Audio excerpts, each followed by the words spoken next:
G'day, I'm Pete Graham from the Department of Conservation, and this is Paul O'Shea from Kiwis for Kiwi. We're here on Motuora Island. I'm going to show you how to safely handle a kiwi.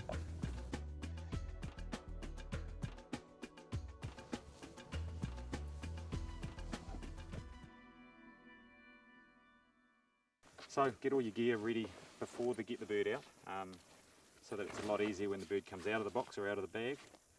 So I've got handling gear here, handling and banding gear, and I like to break the lid open first so that you're not doing that clacking noise isn't happening with the bird in the hand. I've got a microchip scanner in case it's got a chip in it, that bird. Data sheets, handling bag, some calipers, and a feather bag if we're going to take DNA sample off this bird. Right, so the first thing is getting the bird out of a box, a handling box. I think it's really important that when you're handling the bird, or you've got it in boxes or bags, keeping your voice calm and steady and low, no fast movements, no sharp noises or sharp movements, and that all helps keeping that bird nice and calm.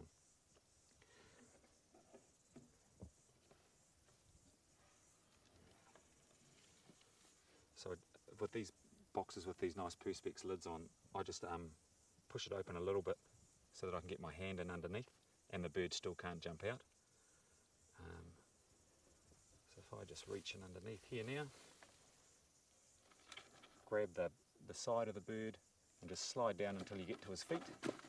I've just got both feet now into my hands, and as we pull him out,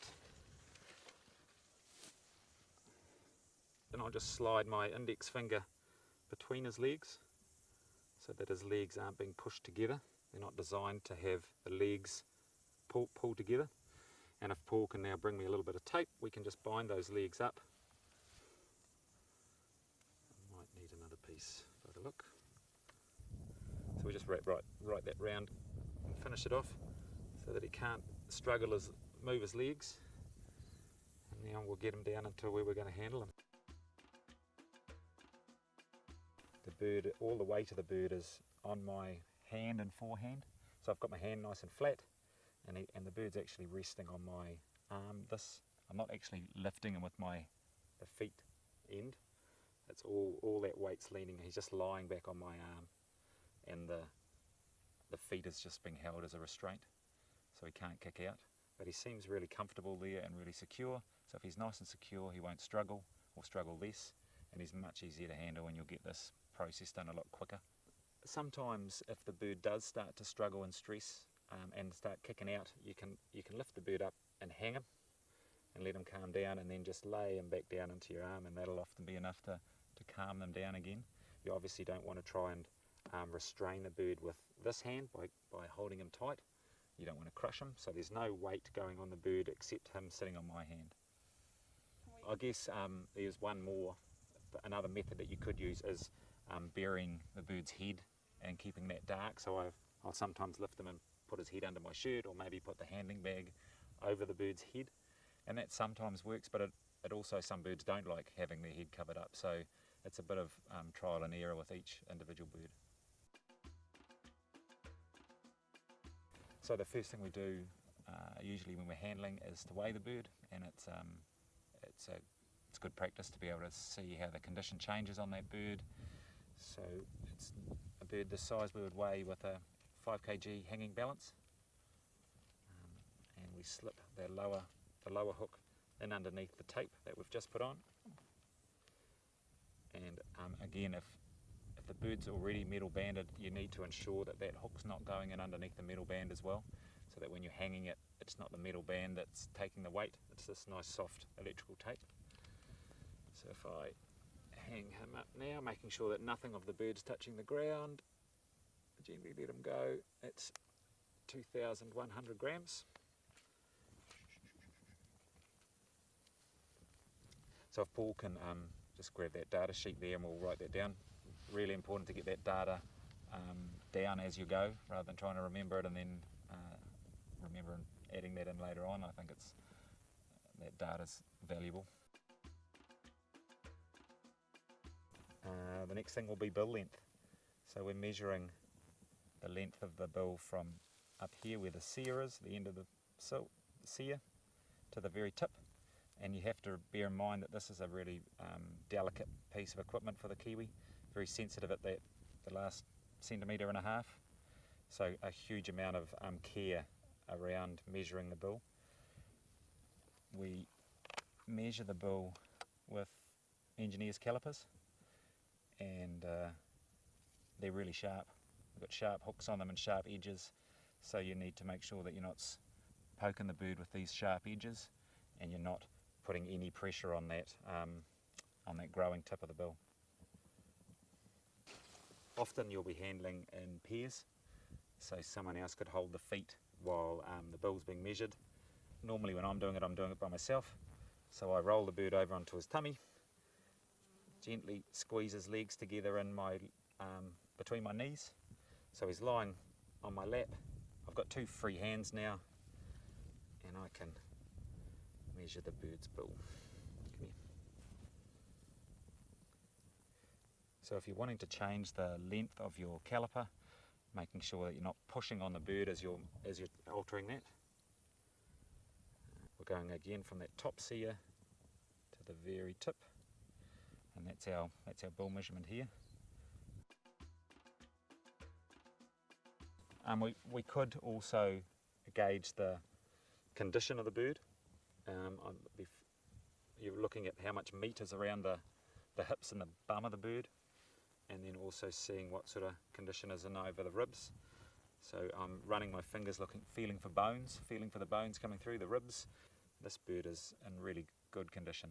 So he's in very good or excellent condition, Paul.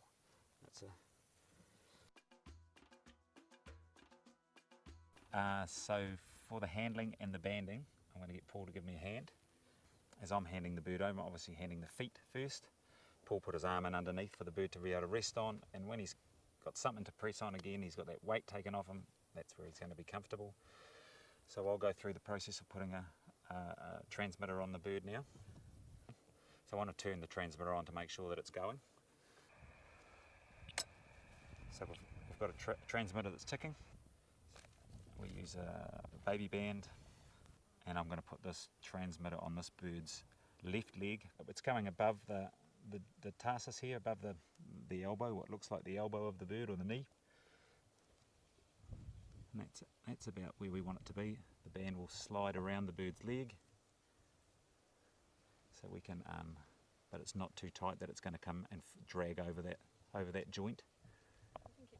So when you're closing these buttons up, rather than just pushing it in, so you're pushing hard on that bird's leg to close it, I just get the closed set of scissors, slide it in underneath that bottom button, and then push on that.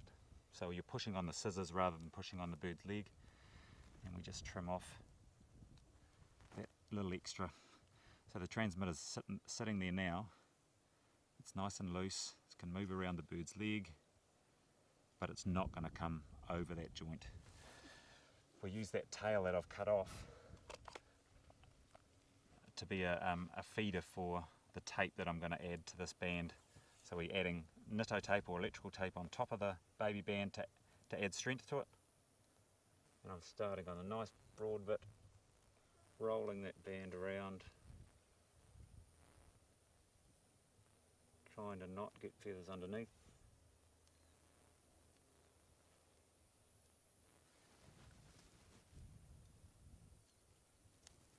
Make sure where the last bit of tape is, that's pressed in fairly tight, and it's not going to start unravelling. The last check before you finish off is to make sure that the transmitter is still loose enough to travel around the leg, but not too loose that it will drop down over that hock when the bird starts walking. So that looks great.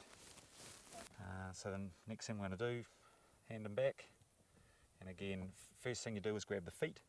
So you've got the bird under control, and then get your platform underneath for him to lie on. And he's getting really warm.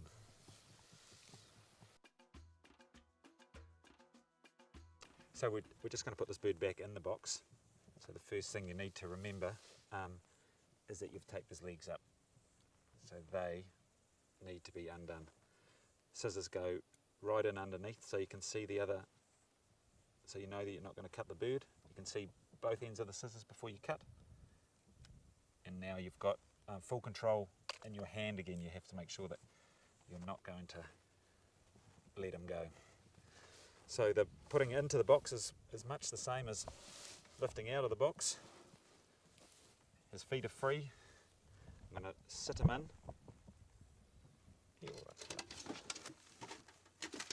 Sort of holding the bird down on his side and closing the door over the top. And that's it. As easy as that. Getting him in is much the same as getting him out. But there is a huge risk of doors shutting on bills or birds getting trapped inside the sliding doors that we have and the hinges. So yeah, huge amount of care when getting them in and out of the boxes.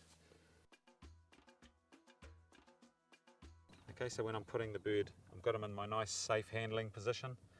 I can open up the mouth of the bag and just gently slide his head in. Slide the bag over the top of him, and when I'm handling a bird, my fingers are between its legs to keep the legs a little bit apart, but the weight of the bird is on my hand and on my forearm. So he's sitting in there comfortably. He's just in a bag now instead of being free outside. And it's pretty hot in bags for birds, so you know sometimes it's good to have them nice and open like this to let a bit of cool, let a bit of heat out. This bird's ready to go in the bush, so we'll just wander over and let him go.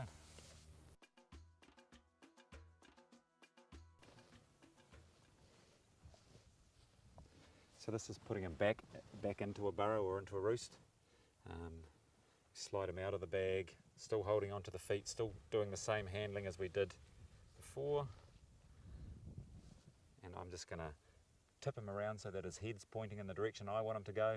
I'll roll him over so his feet are underneath him, and then I let go and he disappears. So he's just going in. You can see where he wants to be. Like this. And I'm going to let him go now.